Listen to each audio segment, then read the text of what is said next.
ఒక తోటలో ఒక కొమ్మలో ఒక పువ్వు పూసింది.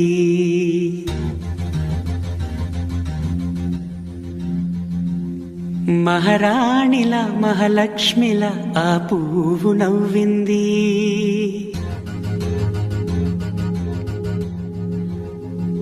అలాగే నవ్వుతూ ఉండాలని,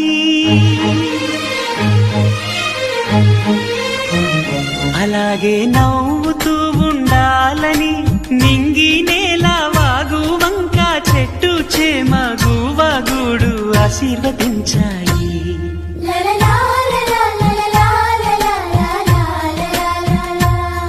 ఒక తోటలో ఒక కొమ్మలో ఒక పువ్వు పూసింది. మహారాణిలా మహాలక్ష్మిలా ఆ పువ్వు నవ్వింది.